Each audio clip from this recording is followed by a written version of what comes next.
So today I thought I would show you the Sinclair ZX Spectrum. In this case, this is the +2 model. This is the computer here, so this is the machine. As you can see, it has a grey case and a built-in cassette recorder, or datacorder it's labelled here. Now this +2 model is the first version of the computer that was released by the Amstrad company after they bought Sinclair, the Sinclair brand and the Sinclair computers from Clive Sinclair. The case of design for this one is largely similar to the Amstrad CPC models that were also available, and as I've mentioned, it has a built-in cassette recorder. So what I wanted to show you today is a game, and so I wanted to show you one of the early games for computers. And so this particular game I want to show you today is called Hunt the Wumpus here, and this particular version came out for the Texas Instruments computer and has been ported more recently to the ZX Spectrum. So this version of the game I got online, as I say, was produced in 2013, ported by a character called LCD. And so I've recorded it to a cassette tape so we can load it from cassette tape, just as you might have done had this been around back when the Spectrum was released and available. So the first thing we need to do though is we need to turn on the Spectrum. It doesn't actually have any power switch on it. As soon as you plug it in, it is powered. So just off camera here, I'm going to plug in the Spectrum. Get it to plug into the socket, there we go. And now we can see on these models of Spectrums, the 128 that Clive Sinclair produced, and this one, as we can see here by Amstrad Consumer Electronics, has this nice menu system. And so it has a tape loader, the 128 basic, which is the advanced basic for the 128K machines, a built-in calculator, and the 48K basic. The 128K machines also had an additional option which allowed you to do a tape test. Now this machine doesn't have it because, again, the tape player is built in. So what we're going to use is we're going to use the built-in tape loader program here. And so all we need to do is press enter, made it much easier to load software from cassette tapes. And then, as it says here, we need to insert the tape and press play. So I'll do that now.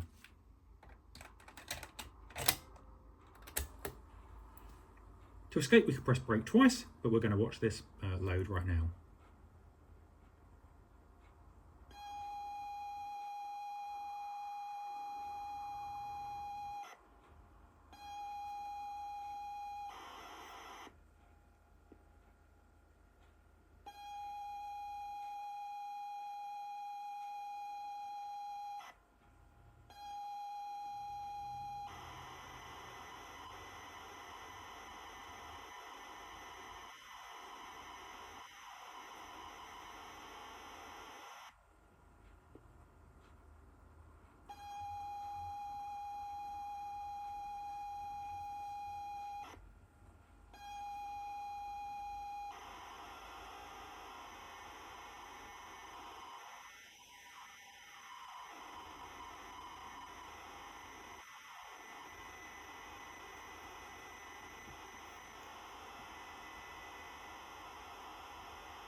Okay, so the game is finished loading. We can now press stop on the tape player. And as I mentioned, this particular version has been ported in 2013. You can see the details here. And this allows us to play the game with a variety of different input types. We can use the cursor keys, we can use the different keyboard layouts. We can also use the Sinclair joystick. This machine does indeed support the Sinclair joystick, and I do have one. However, it's not in particularly good condition the contacts and the centering position on that joystick needs some repair. So we're going to use the keyboard today, and I'm going to use the WASD and spacebar input, which is number 3 here, and that's the sort of the common keyboard input you'd have today. But it wasn't actually very common back in the 1980s.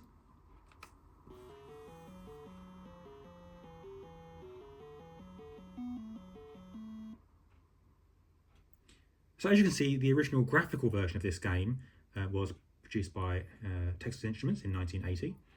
It's got a nice musical intro there. And if I press the fire key, the space bar in this case, it will have a little bit of animation for us.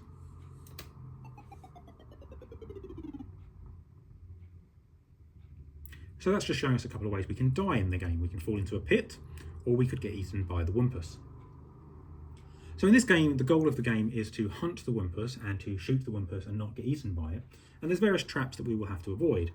There's the pit, as we've already mentioned, and there's also bats that can move us around the maze randomly, and they might put us in a dangerous situation. Now I'm going to choose the easy mode here to get started, because we do that by just pressing number 1. And I'm also going to choose the normal mode. Now there are 3 modes available here, and a combination mode number 4.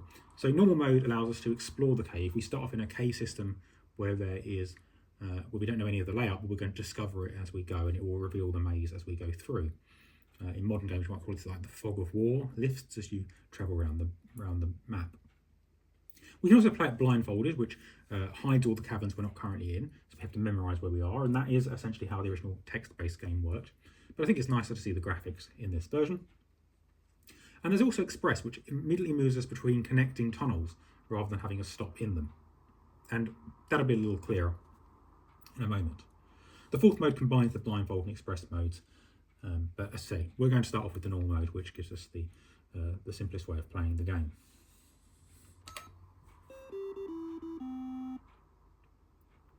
So we start off in the cavern system, and we are starting off in one particular cavern. We are the green flashing character here. And we can go in any of the directions that there are tunnels leading out of this particular cavern. And so I'm going to choose to go east by pressing the D key.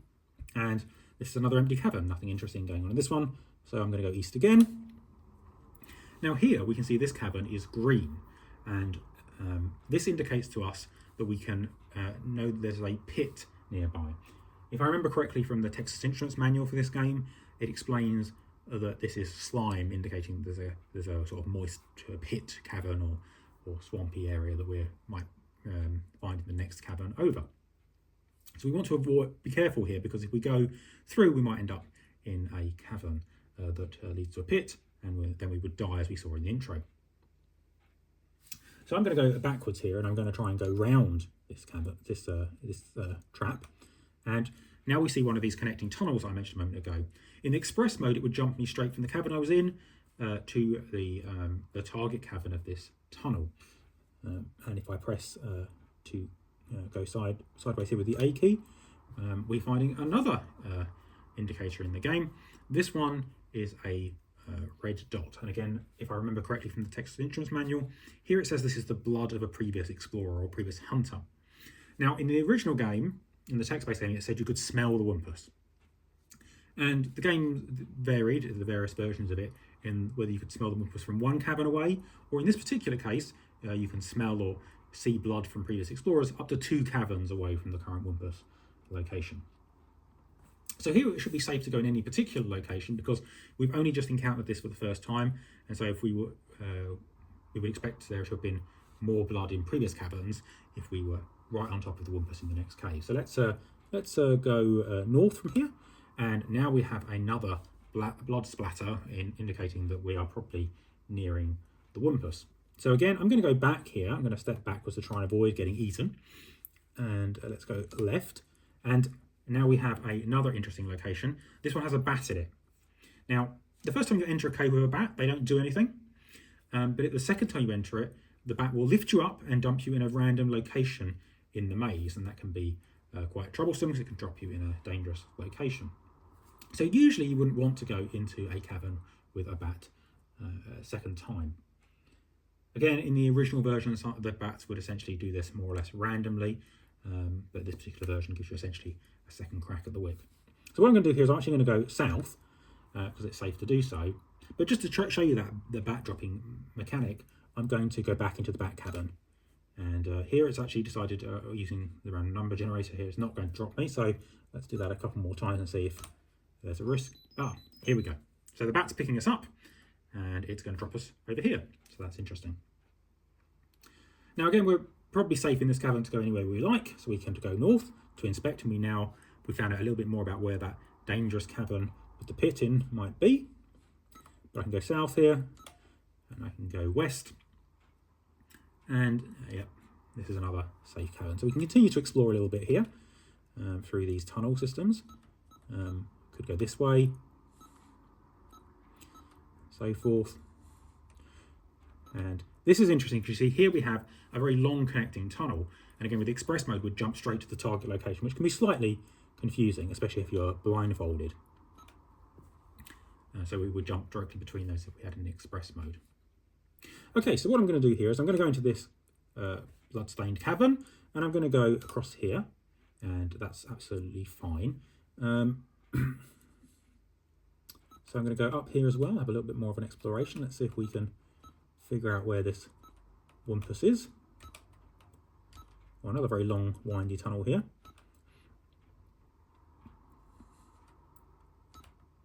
Okay. Oh, and another blood splatter here.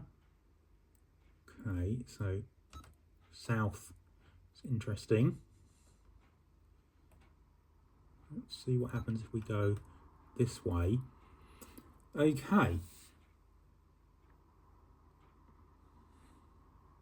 So, because we know now where two blood splattered locations are, it seems likely that the Wumpus is one stage to the left of where we are. So what we can choose to do now is we can choose to fire by pressing the space key, and we turn pink, and we choose the location we want to fire to, which is to our west. So we're going to shoot an arrow, and we managed to get the Wumpus. So that's kind of good fun. Okay, so this gives us a tally board. You can play several times, and it says we won one time, the Wumpus has eaten us 0 times, and we've fallen into a pit 0 times. One fun thing we can do on this particular screen is we can press the fire key, which is our spacebar, and this will reveal the entire map to us. And so we can see where the pits are. These were the pits that we would have fallen into. This is the arrangement of blood splatters, and this is where the bat ended up after it had moved us. What's interesting is, with this particular instance, is we were in this cavern right here, and we chose to fire to the west. Now this had a connecting tunnel which went upwards here, but our arrow does indeed follow the connecting tunnels, and so it did manage to kill the Wumpus for us, and we still managed to win.